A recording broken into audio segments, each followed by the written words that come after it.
Informasi lainnya, Saudara, Polda Jawa Timur menetapkan 9 orang sebagai tersangka kasus pembakaran gedung Negara Gerahadi. 8 orang masih di bawah umur.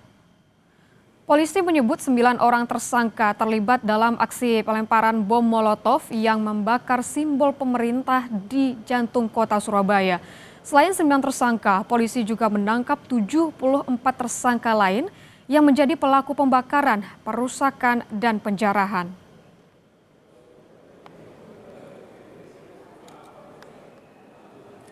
Berperan dalam membuat bom Molotov sebanyak 5 buah. Jadi ada 5 buah bom Molotov yang dibuat oleh pelaku bersama 4 tersangka yang masih di bawah umur. AIP ini juga berdasarkan hasil pemeriksaan diduga sebagai eksekutor pelemparan bom Molotov ke arah gedung Negara Gerahadi. Saudara, sebelumnya 5 September lalu, polisi menetapkan 29 tersangka kasus kerusuhan yang berujung pada perusakan, pembakaran, dan penjarahan di gedung DPRD Kota Makassar dan DPRD Sulawesi Selatan. Dari 29 tersangka, 14 tersangka merupakan pelaku perusakan di DPRD Sulawesi Selatan dan 15 tersangka merupakan pelaku perusakan DPRD Makassar. Sementara itu, Saudara, dari 29 orang yang ditangkap, 6 orang merupakan anak-anak di bawah umur. Selain menangkap pelaku, polisi juga menyita sejumlah barang bukti seperti flash disk yang berisi foto pada saat kejadian dalam HP. Polisi juga masih melakukan pengembangan untuk menangkap pelaku lain termasuk aktor intelektual perusakan gedung DPRD Kota Makassar dan DPRD Sulawesi Selatan.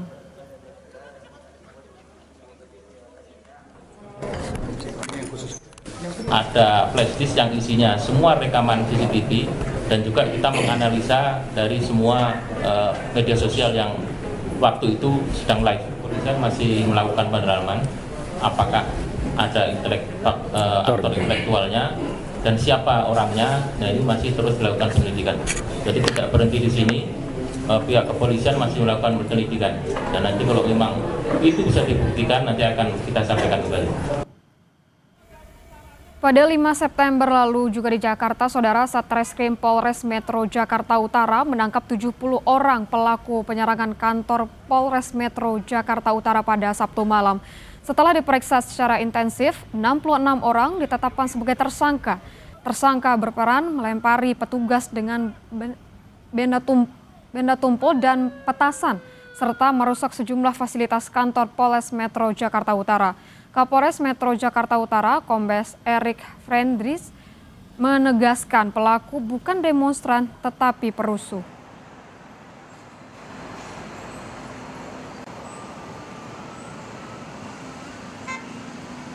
Menetapkan 66 tersangka yang kami tahan. Jadi tolong digarisbawahi, ini bukan demonstran tapi perusuh yang tiba-tiba menyerang Mapolres. Perannya itu ya melakukan perusakan, kemudian pelemparan dengan barang bukti yaitu antara lain ada bekas bom Molotov, kembang api dan segala macam. Kalau yang 66 ini apakah semuanya warga Jakarta Utara atau gimana, Pak Polres? Ya, macam-macam. Jadi ada yang dari Jakarta Utara, kemudian ada dari timur, selatan, dan dapat dari berbagai daerah di Jakarta khususnya. Setelah viral, jam tangan bernilai belasan miliaran rupiah yang menjadi salah satu barang jarahan dari rumah milik mantan anggota DPR RI Sahroni akhirnya dikembalikan. Keluarga dari anak remaja memilih mengembalikan jam bernilai 11 miliar rupiah tersebut melalui pihak RT dan RW setempat. Sang ibu menyebut anaknya menemukan jam tangan Richard Mille milik Sahroni yang tercacar di jalanan saat aksi penjarahan di rumah Sahroni. Dia ngambil beberapa barang dan barang itu terjatuh dan dia ambil aja. Waktu itu dia menemukan tasbih dan jam tangan itu. Di RT saya minta koordinasi juga sama RW, saya mau mengembalikan. Akhirnya viral dan saya tahu ternyata harga jam itu fantastis sekali gitu. Dan itu kita juga sempat kaget, sempat shock gitu kan. 1 kali 24 jam itu ada di rumah kita pun kita nggak bisa tidur gitu. Karena kita ternyata itu bukan barang hak milik kita gitu kan. Sementara mantan anggota DPR yang juga selebritas Surya Utama atau Uya Kuya mengaku telah mendapatkan beberapa kucing yang sempat hilang dalam aksi penjarahan yang dilakukan massa di rumahnya. Uya Kuya juga sempat berkoordinasi dengan pihak RT dan RW di rumahnya untuk membantu jika ada mengimbau kepada warga yang menemukan kucing miliknya yang masih belum kembali. Tak hanya kucing, polisi juga mengumpulkan sejumlah barang yang dijarah dari rumah Uya Kuya. Polisi juga sudah menangkap sejumlah pelaku penjarahan rumah Uya Kuya. Ini udah ada cari tahu belum sih Mas Rio? Kucing tadi juga ada RT, ibu RT dari tolong, karena ini lokasi ibu ini juga tetangga dekat-dekat kita juga nggak jauh. Tadi diimbau bahwa kalau seperti ada kesadaran dari pihak-pihak pelaku yang mengambil, terutama kucing, foto-foto, surat-surat berharga gitu kan ya, segera bisa dikumpulkan informasi ke RT atau ke RW masing-masing. Dan kalau kucing sekarang fokus saya emang urus keluarga saya, mertua saya, ibu saya, karena itu kan tempat tinggal orang tua, mertua saya juga di rumah itu juga, dan urus mencari kucing-kucing saya yang hilang. Polisi juga telah memeriksa sejumlah orang yang diduga terlibat dalam aksi penjarahan rumah Menteri Keuangan Sri Mulyani. Sebelumnya, beberapa pemuda sempat mengembalikan barang ke rumah Menteri Keuangan Sri Mulyani. Mereka mengaku menemukan barang tersebut di jalan. Namun setelah diperiksa, polisi menemukan bukti keduanya terlibat dalam aksi penjarahan rumah Ibu Sri Mulyani. Yang mengaku menemukan barang hasil curian yang dilakukan di kediaman Bu Menteri. Dan dia bercerita bahwa barang itu ditemukan yang kececer di pinggir jalan. Sambil kita mengecek-ngecek video yang viral, sehingga ternyata ada foto mereka berdua. Artinya kedua orang ini tertangkap layar ikut terlibat dalam proses penjarahan malam itu, Bang ya? Ya, hasil pemeriksaan yang dilakukan oleh Reskrim pada saat itu memang terbukti ada video yang beredar. Sementara di Kediri, polisi terus mengimbau agar warga mengembalikan sejumlah barang jarahan yang diambil dari Pemkab Kediri, gedung DPRD, hingga Museum Bagawanta Bari. Sejumlah barang jarahan sudah dikembalikan warga, namun sejumlah artefak bersejarah dari Museum Bagawanta Bari masih belum ditemukan. Tim Liputan Kompas TV. Saudara, Tentara Nasional Indonesia atau TNI merespons soal tuntutan 17+8 yang 3 diantaranya ditujukan untuk mereka. TNI mengapresiasi sejumlah tuntutan dan masukan dari masyarakat. Kepala Pusat Penerangan TNI, Brigjen Marinir Freddy Ardiansyah menegaskan TNI menghormati supremasi sipil. 3 tuntutan yang ditujukan pada TNI adalah segera kembali ke barak, hentikan keterlibatan dalam pengamanan sipil, dan tegakkan disiplin internal agar anggota TNI tidak mengambil alih fungsi Polri, dan komitmen publik TNI untuk tidak memasuki ruang sipil selama krisis demokrasi.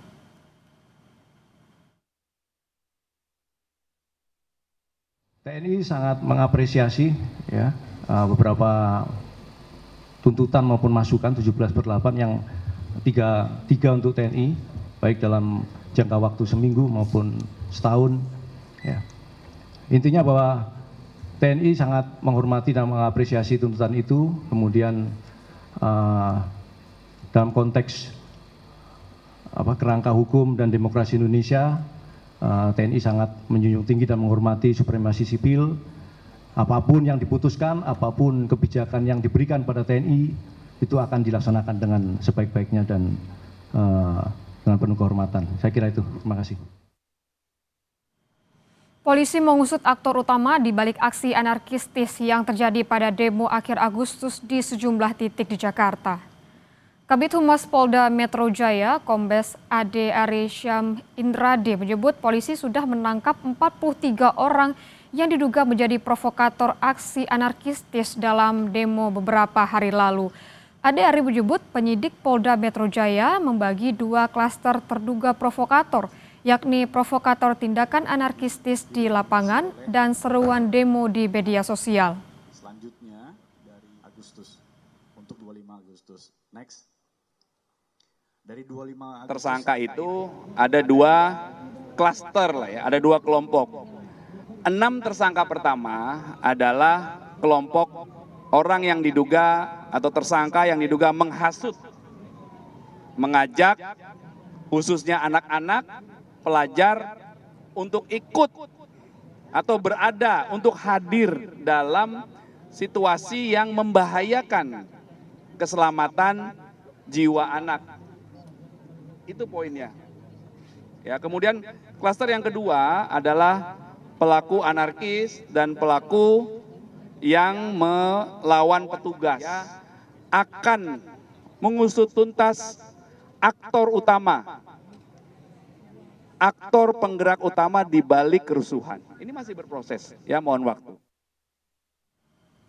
Saudara, sejumlah aktivis ditangkap dan jadi tersangka pasca gelombang unjuk rasa yang terjadi pada 25 hingga 31 Agustus. Publik menyoroti penangkapan aktivis agar tidak menjadi kriminalisasi.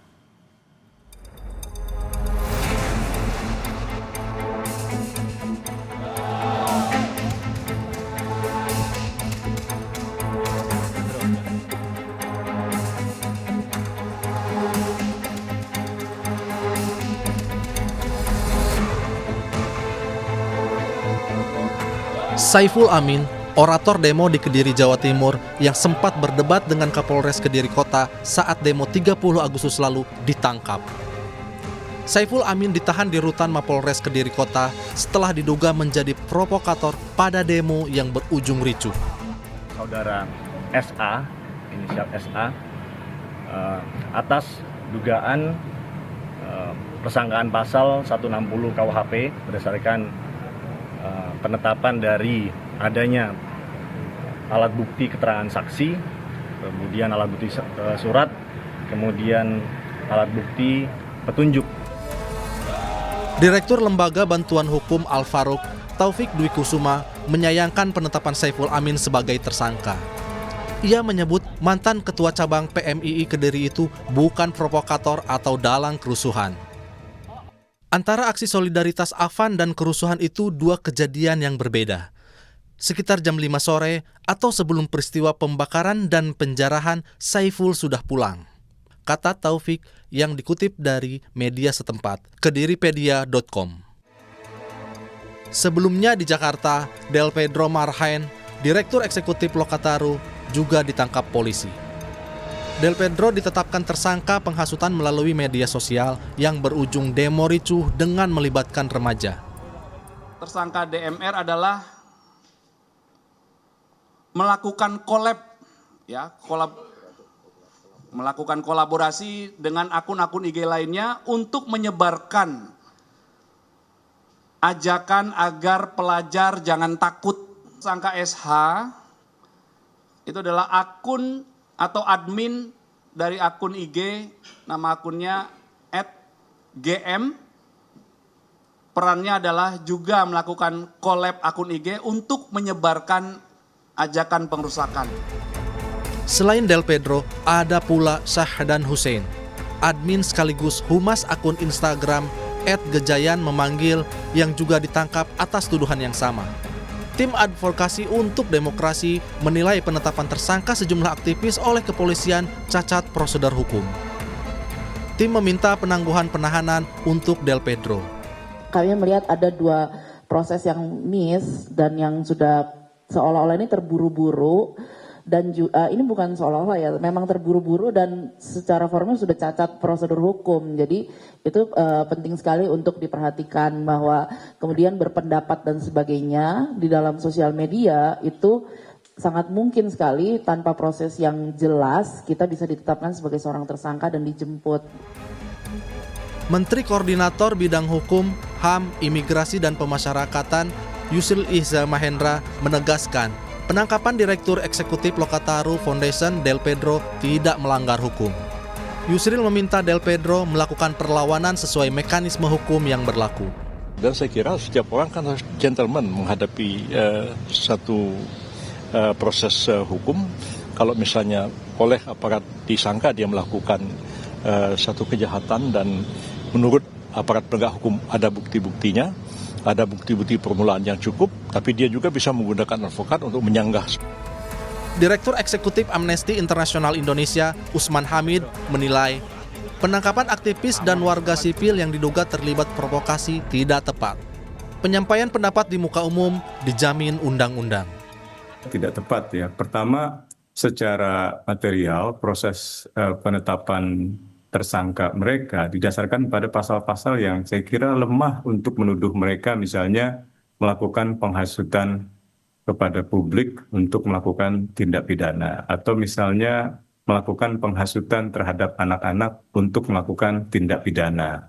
Nah, yang terlihat di dalam sejumlah informasi yang saya pelajari, termasuk dari pihak kepolisian, rata-rata itu berasal atau berawal dari posting di media sosial.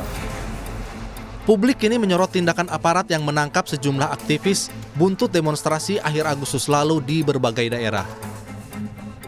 Desakan pembebasan aktivis dan warga sipil yang ditangkap karena dituding sebagai provokator terus disuarakan.